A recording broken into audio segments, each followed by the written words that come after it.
Now, an issue that I've been talking about for a little while now is this whole business of sexual violence as a mechanism for being used in warfare, and the fact that the British government has been arguing against it for quite a long time. And my point has been, Charles, that well, just stop the wars, and then it wouldn't be a feature of warfare. But bring us up to date on this.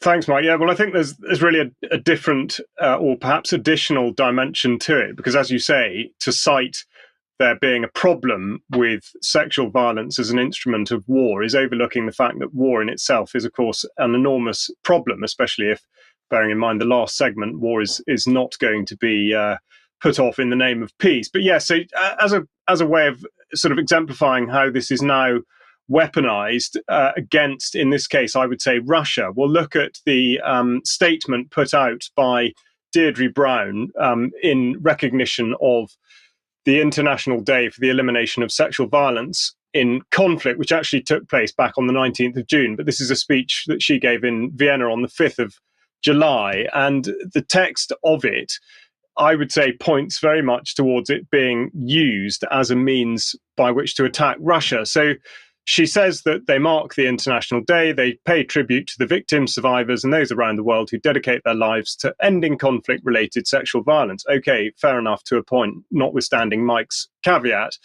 But in the OSCE region, mounting evidence of conflict-related sexual violence committed by Russian forces against Ukrainian civilians and prisoners of war indicate its potential use as a tactic of war. So straight away, there's a focus, even though this is supposed to be about an international day. And she goes on to say, successive Moscow mechanism reports have documented the considerable scale of reported acts of sexual violence and so forth during their war of aggression against Ukraine. So it's the same language coming out, this war, the war of aggression against Ukraine, with no sort of qualification of what exactly she's talking about. And I've now got a slide from the 24th of April when Mike spoke about this, and indeed Barbara Woodward talking about the commitment to reduce or deal with this, but without actually going so far as to stop war.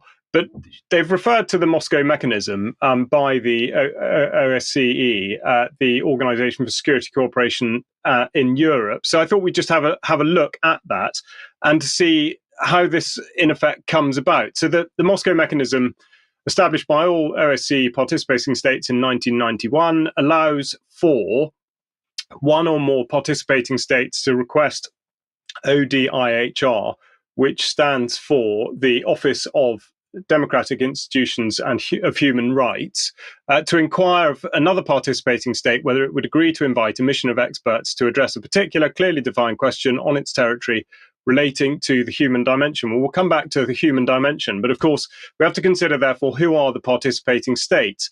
And as I've put in red text at the bottom there, although not exclusively, of the 57 participants, they are largely derived from members of the EU and NATO. So it's not really a great surprise to see that they might commission a report that has the specific remit to investigate actions by Russia. And of course, the report finds that Russia is at fault. So I thought it would be worth casting our eyes a bit further back. And here we've got 2018 report from the State Department in United States, in which they talk about human rights in the Donbas region and saying that government and pro-government forces, as in Ukrainian government and pro-government forces, at times committed abuses, including torture against individuals detained on national security grounds.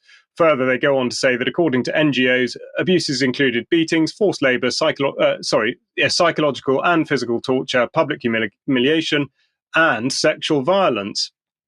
The United Nations Human Rights Monitoring Mission to Ukraine continued to document reports of sexual and gender-based violence by both sides during the year. So the point of this is not really to say that Russia hasn't done this and Ukraine has, but it's really to point out that this is just yet another way in which Russia is demonized. And effectively, the vehicle here is the elimination of Sexual Violence Day, which has been hijacked to make a point of casting Russia as the bad guys. And I thought I'd draw you back to UK column content from 2008, in which Mike wrote about the then situation in Georgia, an article entitled Encirclement of Russia Continues.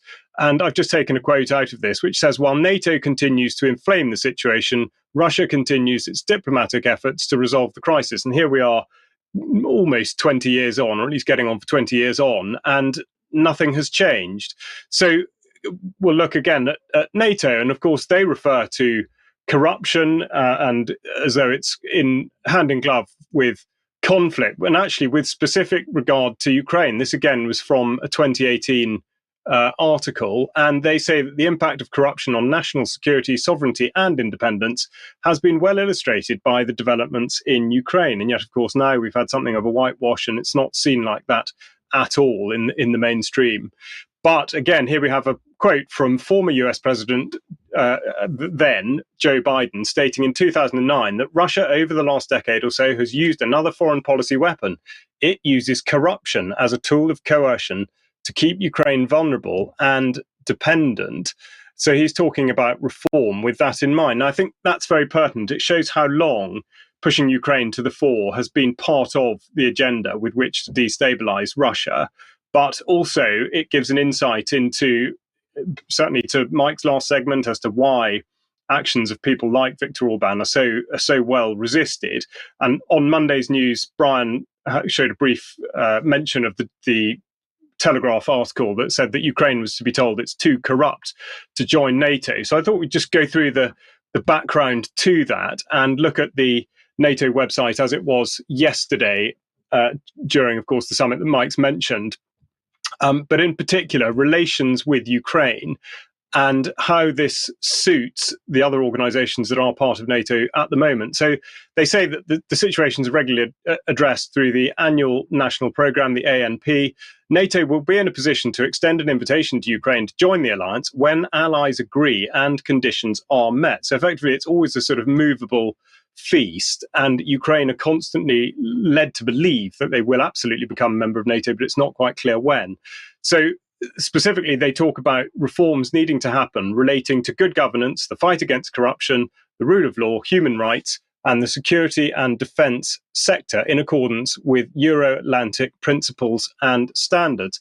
So just to conclude, it seems very much that the tone of the summit now, of course, is that weapons will continue to pour into Ukraine, and it suits NATO and allies, and certainly the sort of EU bloc, very well to continue to be able to do this, because of course if Ukraine were a member of NATO, that would absolutely change the situation for all the other members of NATO due to Article 5, which Mark again was explaining about on Monday. So to keep Russia at arm's length by a proxy war is of benefit to all the states that are currently doing that at the moment, and of course to the defence industry. So it's very hard to see how that will change, and certainly something that we'll be interested to see develop as the week goes on.